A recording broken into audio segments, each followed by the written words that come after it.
So hello guys, বিয়ে তো তোমরা অনেক দেখেছো, বাট ঘোড়ার গাড়িতে করে বিয়ে করতে যাওয়া হয়তো অনেক কমই দেখেছো। তো তেমনই একটা ভ্লগ আজ তোমাদের সঙ্গে শেয়ার করব।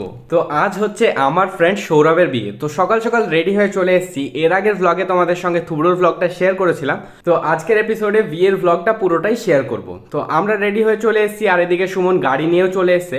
এখন আমাদেরকে যেতে হবে সুরজের বাড়ি, সেখান থেকে সুরজকে পিক আপ করবো, তারপরে যাবো আমরা সৌরভের কাছে।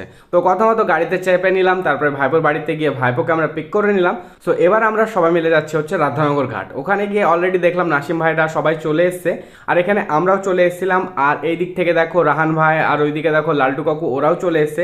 আর ওদের এন্ট্রিটা একটু গ্র্যান্ডভাবে হয়, সবসময় একটু মুডে থাকে তো ওরা। তো যাই হোক, আর হঠাৎই দেখি যে এখানে সৌরভের এন্ট্রি, তাতে আবার কিসে ঘোড়ার গাড়িতে করে। এটা দেখে তো আমি পুরো আমেজড হয়ে গেছিলাম।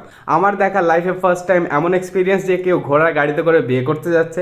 এমনিতেই আমাদের বেরোনোর কথা ছিল 11টার সময়, বাট সৌরভ ঘোড়ার গাড়িতে আস্তে আস্তে 1টা বাজিয়ে দিয়েছিল। তো আমাদের এখানে কিছু ড্রোন শট দরকার ছিল, মানে ক্যামেরাম্যানদের, তাই জন্য আমরা রাধানগর ঘাটে এখানে দাঁড়িয়েছিলাম। আর সৌরভ তো খুবই খুশি ছিল। তারপরে আমরা ওখানে বেশি টাইম ওয়েস্ট না করে আমরা বেরিয়ে পড়লাম আমাদের রোড জার্নিতে, মানে বরযাত্রী যাওয়ার জন্য। আর এদিকে ছেলেপিলে সবাই অনেক বেশি এক্সাইটেড ছিল, এনজয় করছিল। আর এদিকে আমার ভাইপো দেখো দাঁড়িয়ে রয়েছে, এখন ওর গাড়ি আসেনি, মানে গাড়ি আসলে তারপরে ওরা বেরোবে। তো ওদেরকে ছেড়ে দিয়ে আমরা সবাই একদম গাড়ির কাফিলা নিয়ে বেরিয়ে পড়লাম। সো একটু দূরেই ছিল ওর শ্বশুর বাড়ি, তো আমরা পৌঁছে গেলাম ফাইনালি শ্বশুর বাড়ির সামনে। ওখানে গিয়ে তারপরে যা যা রিচুয়ালস থাকে সেগুলো কমপ্লিট করলো। আর ছেলেপিলে দেখো সানরুফ খুলে দিয়ে একদম মজাতেই আছে। আর এদিকে দেখো সৌরভকে নামানো হচ্ছে, মিষ্টি টিষ্টি খাওয়ানো হলো, সবকিছু করা হলো। আমরা তো অনেক বেশি এক্সাইটেড ছিলাম যে সৌরভের বিয়ে হয়ে যাচ্ছে, কি হবে এরপর। তো এখানে সবাই ওরা ফুল টুল ছেটাচ্ছিল, শুট টুট হচ্ছিল, তো আমরা এখানে দাঁড়িয়েছিলাম। তারপরে সৌরভ রিবনটা কাট করলো, এর মাঝে আমরা মাজাও খেয়ে নিয়েছিলাম।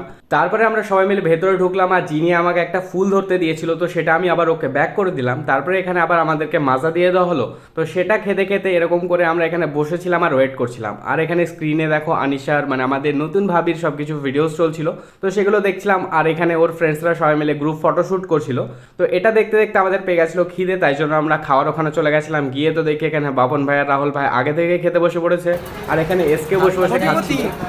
ভাতটা দেয়নি সৌরভ, যে ইয়ার বিদে গিয়ে সুরজের বিদে গেছে না, খেতে দেয়নি সৌরভের বিদে খেতে দেয়নি।